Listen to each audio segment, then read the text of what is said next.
हमारी माँ दीदी ने इसे वचन दिया था कि हम असुर देव माता अदिति को सुरक्षित छोड़ देंगे, पर यह वचन नहीं दिया था कि हम इस पक्षी और इसकी माँ पर आक्रमण नहीं करेंगे।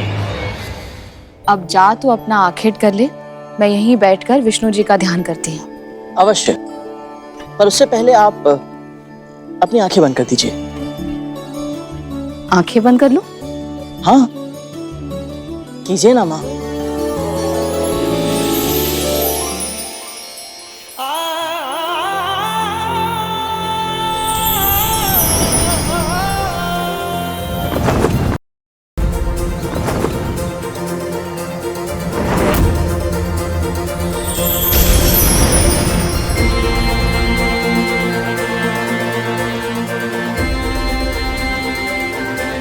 माँ, बहुत दिनों से आपकी सेवा नहीं की थी। ना आपके लिए जल लाया, ना रात में पंखा झला, ना आपके चरण दबा पाया। आपकी सेवा के बिना जीवन अधूरा सा लगता है माँ।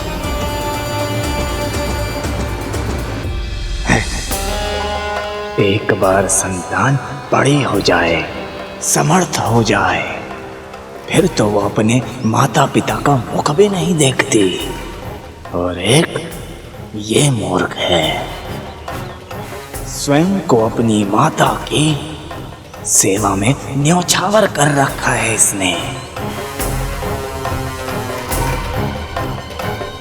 तभी तो हमारे साथ युद्ध में हर समय माँ माँ की रट लगा रखी थी इसने। अब आज्ञा दीजिए।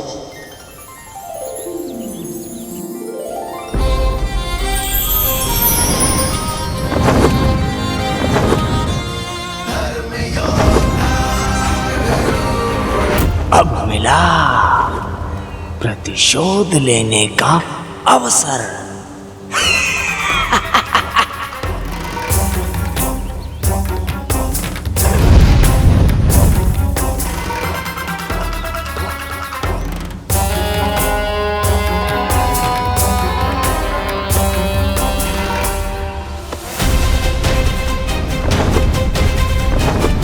यहाँ तो आहार के लिए कोई भी जीव नहीं दिख रहा। माँ मेरी प्रतीक्षा कर रही होंगी।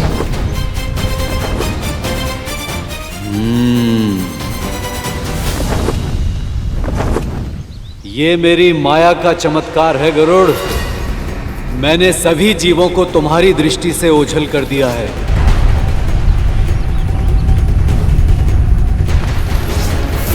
आज तू किसी भी जीव का भोजन नहीं कर सकता है, बल्कि तू स्वयं बनेगा किसी का भोजन।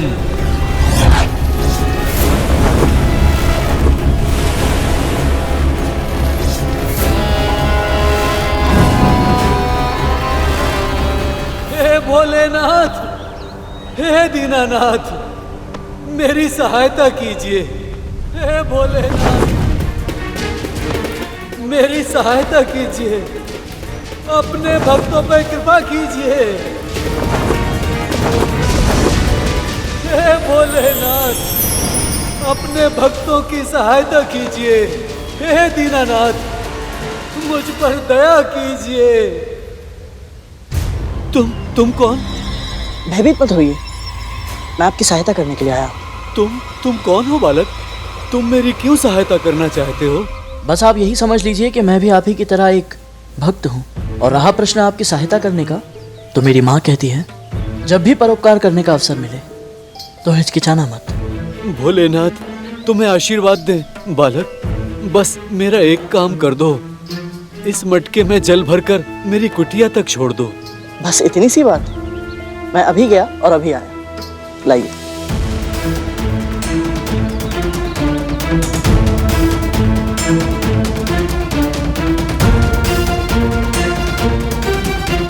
अंततः गरुड़ फंस ही गया मेरे जाल में। ये स्वयं ही मृत्यु की ओर बढ़ रहा है।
भगवते वासुदेवाय।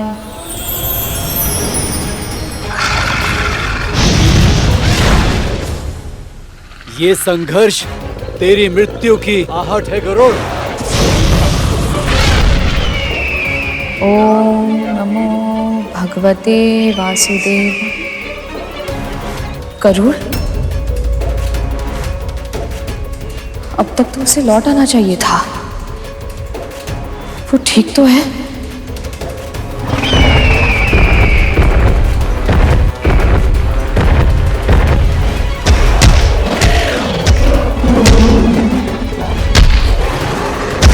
कहाँ रह गया? मैं उसकी प्रतीक्षा में यूं बैठी नहीं रह सकती। मुझे अपनी मन की आंखों से ढूंढना होगा उसे।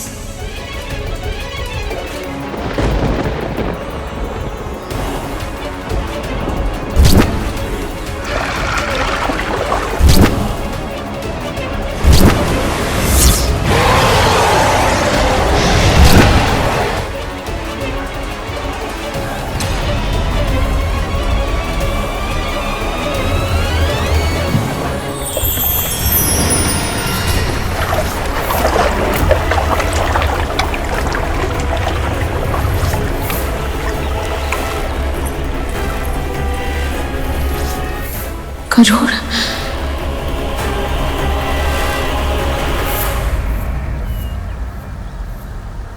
माँ, आप यहाँ? गरुड़, तू ठीक है ना? तुझे कुछ हुआ तो नहीं है? माँ, मैं ठीक हूँ। मैं बस अभी आया। गरुड़, तू उसका पीछा क्यों कर रहा है? तू भूमि और आकाश का वासी है, जबकि वो मकर जलचर है। जल में उसकी शक्ति और अधिक बढ़ जाती है। माँ, आप सत्य कह रही हैं, पर आप ही ने मुझे सिखाया था कि जब भी भूख लगे तो प्रयास करना किसी दुष्ट प्राणी को ही मारा जाए, ताकि अन्य सभी निर्दोष प्राणियों की रक्षा हो सके और प्रकृति का संतुलन भी बना रहे। माँ, यदि आज इस मकर को मैंने छोड़ दिया तो भविष्य में इसके जैसे अनेक दुष्ट यहाँ आकर उत्पात मचाएंगे और सामान्य जन का जल पीना भी असंभव हो जाएगा। माँ, मुझे जाने दीजिए।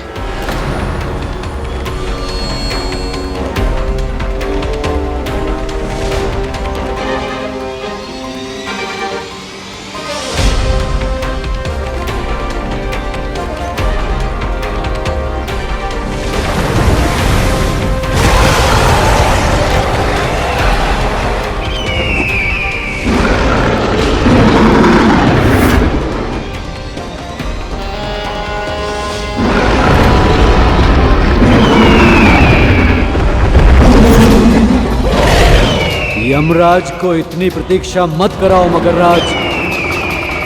शीघ्र ही शिकार करो इस पक्षी का। मेरे पुत्र की रक्षा कीजिए प्रभु। ओम विष्णवे नमः।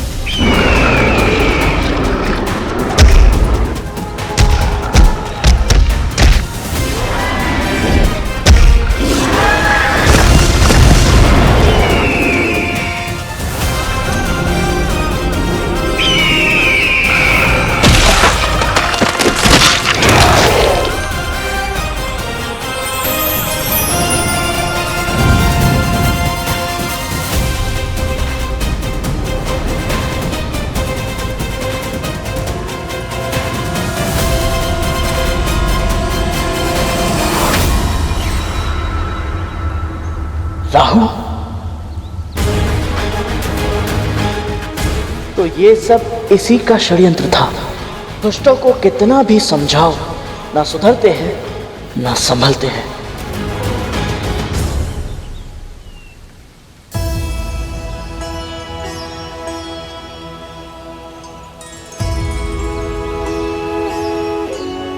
अब शांत हुई तेरी भूख?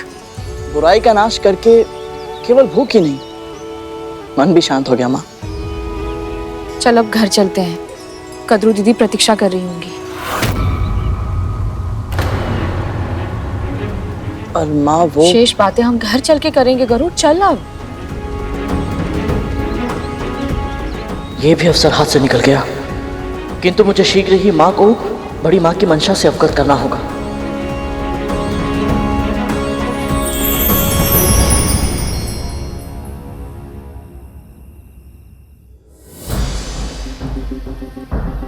कहाँ रह गए ये दोनों?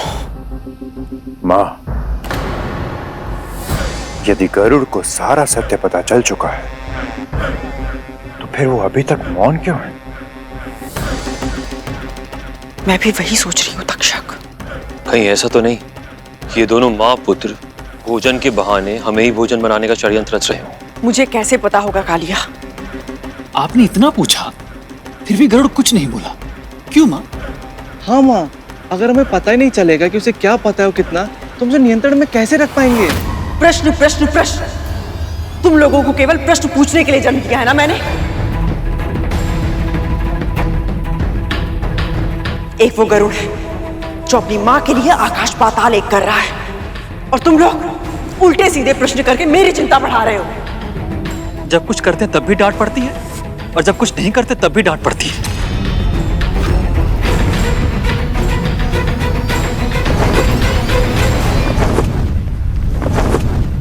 माँ, वो आ गए।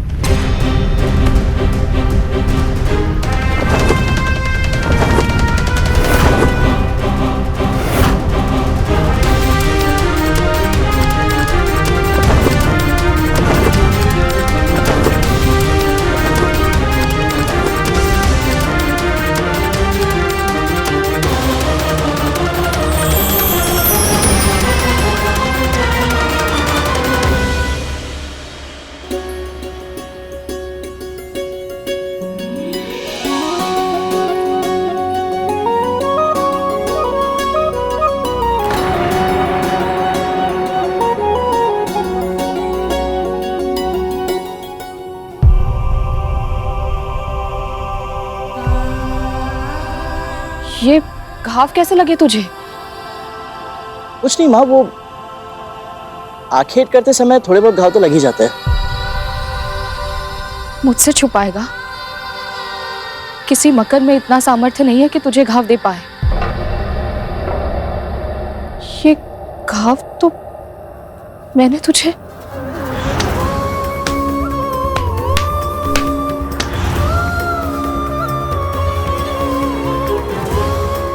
माँ, कुछ नहीं हुआ है मुझे। कैसे नहीं हुआ?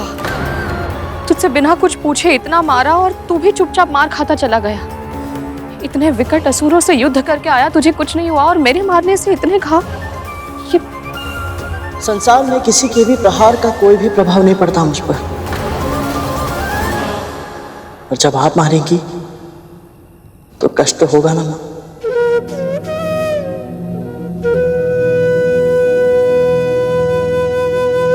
तू चल भीतर चल, मैं औषधि का लेप लगा देती हूँ। आजा चल। यदि विंता को पता होता कि उसका पुत्र केवल असुरों से युद्ध करने नहीं बल्कि उसके अतीत का सत्य जानने गया है, तो उसका व्यवहार इतना सामान्य नहीं होता। इसका अर्थ है गरुड़ ने अपनी यात्रा के विषय में अपनी मां को कुछ नहीं बताया।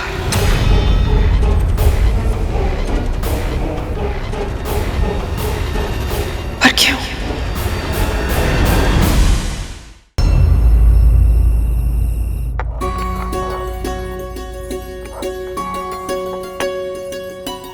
माँ, मुझे दीजिए, मैं पीसता औषधि। लाइए। नहीं, चोट भी खाएगा और औषधि भी स्वयं बनाएगा तो माँ क्या करेगी? पर माँ, गरुड़, जैसे तुझे मेरी सेवा करके आनंद मिलता है वैसे ही मुझे भी तेरे लिए कुछ करके प्रसन्नता मिलती है। तू अपनी माँ को प्रसन्न नहीं देखना चाहता? जा वहां जाकर बैठ जा।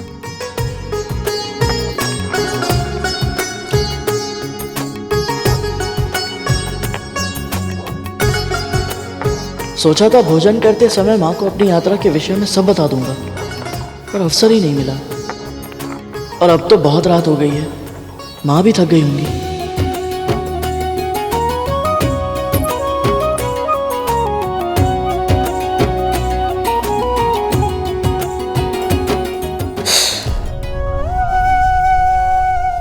औषधि लगा रही हूँ तो जलन हो रही है। जब मार रही थी तब तो आ तक नहीं की।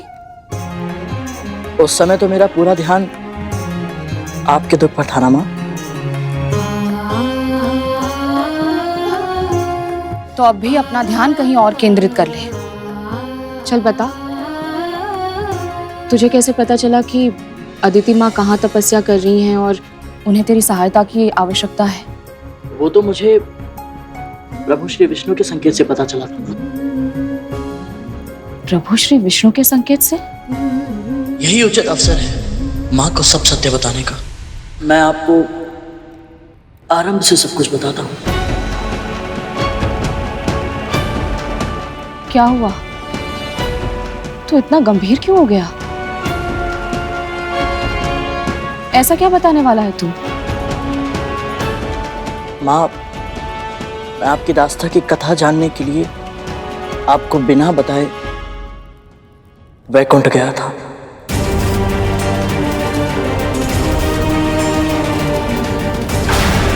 वैकुंठ? पर वहां कोई भी प्राणी इस देह के साथ नहीं जा सकता। यदि माँ का आशीर्वाद साथ हो तो संभव ही संभव है। माँ स्मरण है, आपने मुझे 7 और 2 लोगों के बारे में बताया था। मैं एक एक करके सबके पार गया।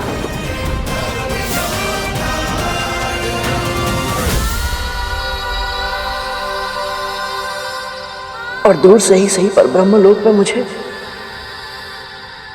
पिताजी के दर्शन हुए। माँ, सत्य? हाँ माँ, पिताजी के मुख पर जो तेज था ऐसा मैंने कहीं नहीं देखा।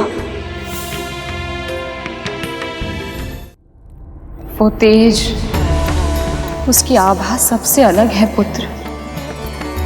ऋषियों में सर्वप्रथम है। ब्रह्मा, विष्णु, महेश सब उनका सम्मान करते हैं। उनकी अर्धांगिनी होना मेरे लिए गर्व की बात है। और तू भी बहुत भाग्यशाली है पुत्र कि तू उनका पुत्र है। सत्य कहा माँ आपने। मैं सचमुच बहुत भाग्यशाली हूं। पता है माँ, पिताजी को देखकर जब मैं मंत्रमुग्ध हो गया था तो उन्होंने मुझसे क्या कहा? पुत्र गरुड़, एक बार किसी कार्य को करने का निश्चय कर लो तो फिर मन को भटकने नहीं देना चाहिए। जाओ और अपने लक्ष्य को पूरा करो। इसका अर्थ है स्वामी ने गरुड़ की इस सत्य जानने का समर्थन किया। तेरे पिता सांसारिक विषयों में आसक्त नहीं होते, उनसे उदासीन रहते हैं। पर फिर भी तुझे यात्रा के लिए आशीर्वाद दिया, ये बहुत बड़ा सौभाग्य है। माँ, पिताजी के वचनों से उत्साहित होकर मैं और ऊपर उड़ा। फिर जब मैं वैकुंठ पहुंचा तो एक भयंकर काले नाग ने मेरा मार्ग रोक लिया।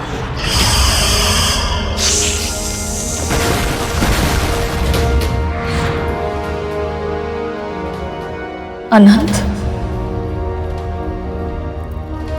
मेरा पुत्र शेषनाग। माँ, मैं तो शेष भैया को जानता था, पर वो मुझे नहीं जानते थे। उन्हें ऐसा लगा कि कोई असुर प्रभु विष्णु की तपस्या को भंग करने के लिए आया है, इसीलिए उन्होंने मुझ पर आक्रमण किया।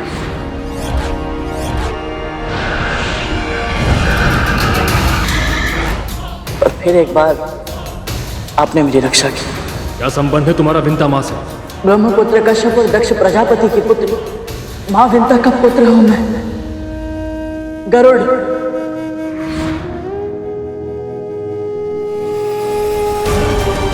शेषनाग ने मेरा पुत्र होते हुए भी इस विंता का साथ दिया।